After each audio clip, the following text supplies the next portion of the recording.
जय भीम मित्रांनो, आपण पाहतात थेट वार्ता आणि मी आहे राजेंद्र झेंडे. आजचा भाग अत्यंत विशेष आहे कारण आज 6 डिसेंबर डॉक्टर बाबासाहेब आंबेडकरांचा महापरिनिर्वाण दिन.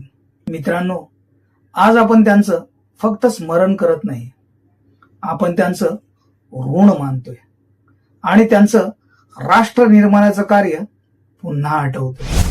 राष्ट्र निर्माते कोण? आपण खऱ्या अर्थाने पाहिलं तर राष्ट्र निर्माते डॉक्टर बाबासाहेब आंबेडकर हे आहेत. भारताला एकत्र ठेवणं, विविध भाषा, धर्म, जाती यांना एका धाग्यात गुंफणं हे काम शब्दात सोपं पण प्रत्यक्षात अत्यंत कठीण. आणि हे कठीण काम ज्या व्यक्तीने केलं ती म्हणजे भारतीय संविधानाचे शिल्पकार, मानवतावादी आणि तत्वज्ञ डॉक्टर बाबासाहेब आंबेडकर होय. आज भारत एकसंघ आहे, एकत्र आहे, लोकशाही आहे, तर त्यामागे त्यांचं विचारचक्र, त्यांचं स्वप्न आणि त्यांचं राजकीय शहाणपण आहे. भारतीय संविधान जगातील सर्वोत्तम संविधानापैकी एक आहे. आपलं संविधान हे फक्त कायद्याचं पुस्तक नाही, तर ते मानव अधिकारांचं संरक्षण आहे. डॉक्टर बाबासाहेब आंबेडकरांनी प्रत्येक भारतीयासाठी 3 शब्द पक्के केले: स्वातंत्र्य, समता आणि बंधुता.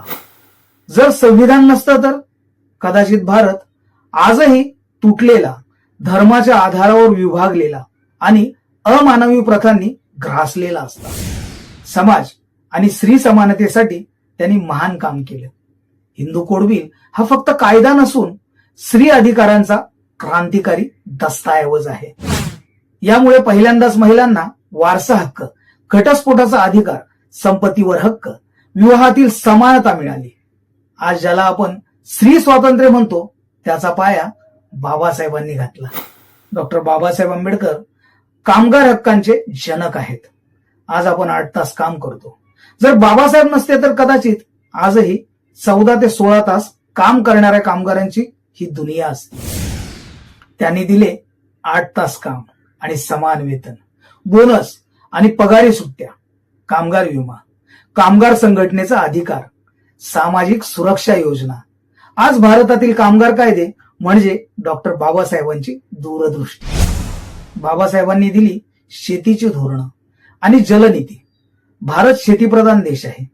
बाबासाहेबांनी पहिल्यांदा शेतकऱ्यांचा प्रश्न ओळखला आणि सुचवले उपाय: जमिनीचे राष्ट्रीयकरण, वैज्ञानिक शेती, सहकारी शेती प्रणाली, सिंचन व धरणाची बांधणी. त्यांच्या कल्पनेतून जन्माला आले दामोदर व्हॅली प्रकल्प, नदी जोड प्रकल्प, ग्रामीण वीजकरण, सिंचन नीती. त्यांनी म्हटलं होतं, पाणी हे राष्ट्राचं साधन आहे, संपत्ती नाही. विज्ञान आधारित आधुनिक भारत बाबासाहेबांची देण आहे.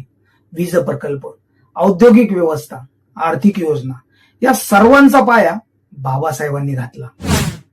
त्यांनी ठामपणे सांगितलं, धर्मापेक्षा विज्ञान श्रेष्ठ, अंधश्रद्धेपेक्षा विवेक श्रेष्ठ, मनुष्याला मनुष्य म्हणून जगण्याचा हक्क श्रेष्ठ. आपण त्यांना अभिवादन का करावं?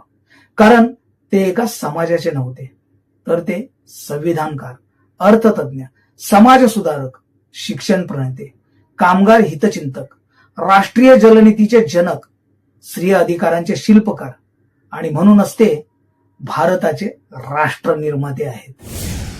आपण काय करायला हवं? तर संविधान वाचले पाहिजे, भेदभावाला नकार दिला पाहिजे, समानतेनेच भारत घडेल. आपण विज्ञान विचार स्वीकारले पाहिजेत, शिक्षण, न्याय आणि मानवतेचा प्रसार केला पाहिजे. डॉक्टर बाबासाहेब आंबेडकर यांनी सांगितलं, एज्युकेट, एजिटेड, ऑर्गनाइज. 6 डिसेंबर म्हणजे फक्त दुःखाचा दिवस नाही, तर तो दिवस आहे त्यांच्या विचारांना नव्याने जगवण्याचा. आज थेट वार्ता चॅनलच्या वतीने आम्ही सर्व भारतीयांच्या वतीने त्यांना विनम्र अभिवादन करतो. जय भीम, जय संविधान.